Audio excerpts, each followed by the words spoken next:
thank you to all the witnesses for appearing. Ms. Seaman, in the brief that the Chemistry Industry Association of Canada submitted to our committee, you suggest a recommendation that the federal government incentivize the increase in recycling capacity after you have a whole description of advanced recycling. And at the same time, we've also received a brief from Environmental Defense. And what they have said about advanced or chemical recycling is the following. They say it is an especially false solution. It creates a new mix of chemicals, not plastic. It's energy intensive and inefficient. It produces toxic substances. So could you perhaps respond to that criticism, to obviously give your position that advanced recycling is something that the Government of Canada should pursue through incentives? Thank you for the question. So advanced recycling, think of it like Lego. So I've got Lego, I build it into a car, I've got different colors of bricks as I'm putting it together.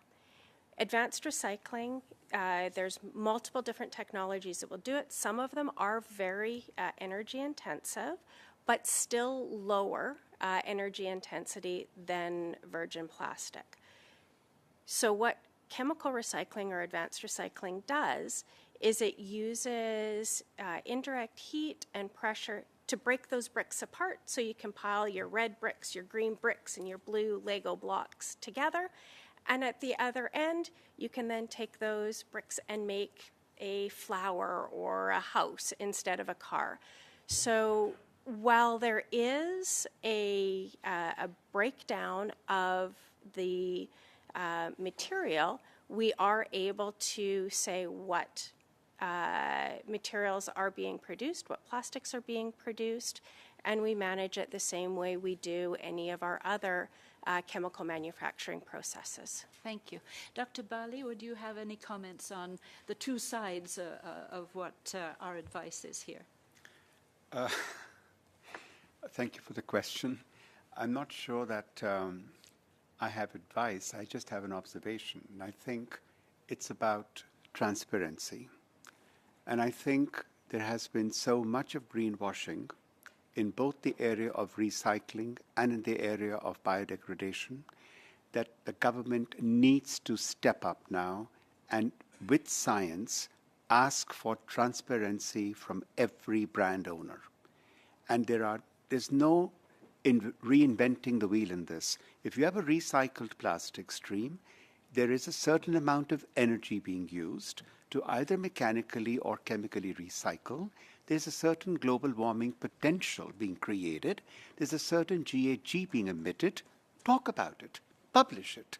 And that should decide whether that should really be part of a solution or is it part of a problem. So it really is very simple. There are two very commonly used standards in Europe. We go to Europe pretty often because the European Union has some very strong regulatory frameworks around this, as you're sure aware, the PPWR, for example. And there they just talk about two things. They talk about the ISO 14000 standard, the 14044, and they talk about the C14 standard. And these are two globally acknowledged ways of identifying the renewable content in any product, any plastic you're putting in the market, and identifying the global warming potential of that.